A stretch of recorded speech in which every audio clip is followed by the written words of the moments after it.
So you might be familiar, some of you might be familiar with this graph from the WHO highlighting the causes that lead to the causes of death. And what you see is that cardiovascular disease is the leading cause of death. And actually, almost 18 million of global cardiovascular diseases are related to death each year. And out of them, almost 11 million are attributed due to high blood pressure. So we saw this figure a little earlier, and my work is really DOHA, the Developmental Origins of Health and Disease, where we heard about it today. And according to this DOHA framework, cardiovascular diseases or hypertension, high blood pressure usually have roots in early childhood. And we do see that the prevalence of childhood hypertension is increasing in the last decade. And in Canada, 1 in 25 Canadian children and youth are hypertensive. And when we look at the dietary risk factor, risk factors, dietary risks are the leading factors of hypertension, high blood pressure, and cardiovascular disease.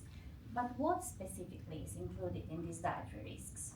So we see high sodium, we see low whole grains, low legumes, low fruit, high red meat, high trans fat, low fiber, low vegetables, so low whole fruit, low nuts and seeds, high processed meats, high sweetened beverages, all of which are characteristics of ultra-processed foods.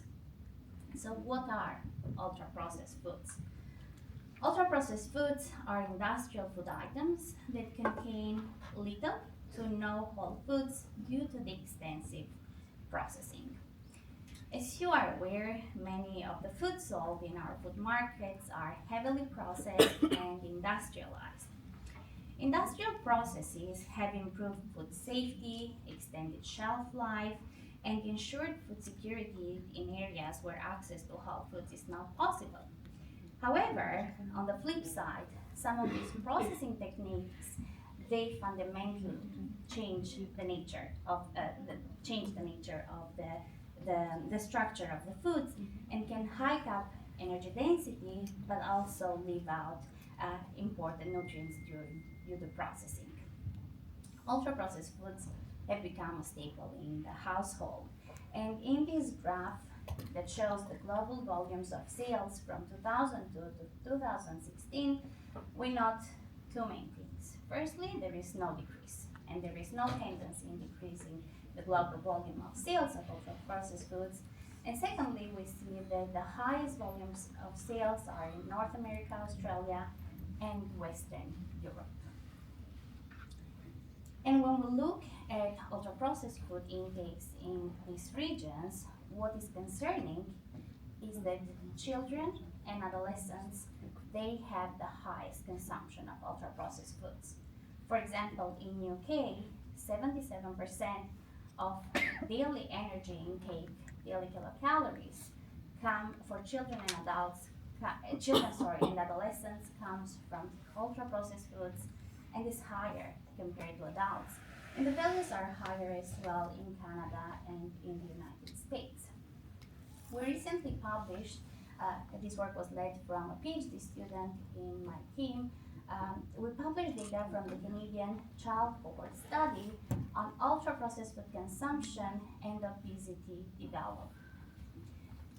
The main things that we found was that at 3 years of age, again, 3 years of age, ultra-processed foods contributed to almost 35% of total daily energy intake.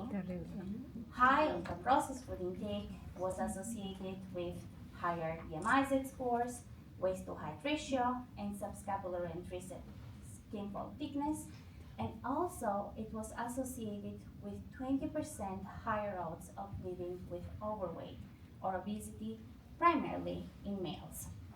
And as I mentioned, this work was done in the Child Cohort Study, which is one of the largest and deeply phenotyped studies we have in Canada, with 4 sites across Canada, one in Vancouver, British Columbia, one in Edmonton, one in Winnipeg and one in Toronto, the province of Ontario. We have enrolled almost 3,500 families, and we still continue to see them. So the data that I'm going to share with you today is on diet, ultra-processed food, and blood pressure, and it's almost in 1,412 participants. Diet was measured at the age of 3, and systolic and diastolic blood pressure was measured at the age of 8. And for this analysis, we used the average of the last 2 measurements. This is the 10-minute talk, the first one. So what did we find? Using the most common classification system for ultra-processed food, the NOVA classification, we found that at a 3-year-old, minimally processed foods such as the whole foods or fresh fruit, fresh vegetables, contributed to almost 39% of their daily energy intake, and ultra-processed foods contributed to almost 45% of their daily energy intake. When we look at the distribution of systolic blood pressure across the tertiles of ultra-processed foods, with the highest tertile being the largest amount of ultra-processed food, we see a tendency toward high values of systolic blood pressure, but this was not statistically significant when comparing the categories. However, the difference for diastolic blood pressure was of statistical significance, with higher diastolic blood pressure in the highest tertile of ultra-processed food consumption.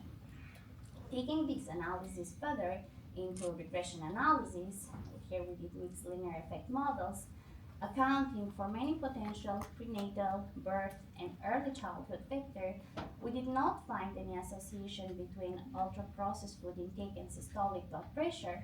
However, ultra-processed food intake was associated with higher diastolic blood pressure. And in the adjusted models, this difference was around 0.36 millimeter mercury. We looked further into the main common categories of ultra-processed foods, and what we did find is that bread and cereal, and also the ready-to-eat mixed dishes, which are characteristics of the Egg McMuffin, French fries, mac and cheese, higher consumption of ultra-processed food contributed from these subcategories was associated with higher systolic and higher diastolic blood pressure. But what we wanted to understand is that, can we reverse some of these effects of the high diastolic blood pressure? So we did feed a simulation analysis where we substituted 10% of the energy contributed from ultra-processed foods with minimally processed foods, so with the whole foods, with whole grains, fresh fruit and vegetable. And what we found is very interesting, because substituting ultra-processed energy contributed from ultra-processed food with minimally processed foods was associated with 0.48 millimeter mercury lower diastolic blood pressure. I agree, some of you in the audience may say this might not be of clinical relevance. However, maybe in a population level data, this might have statistical meaningful.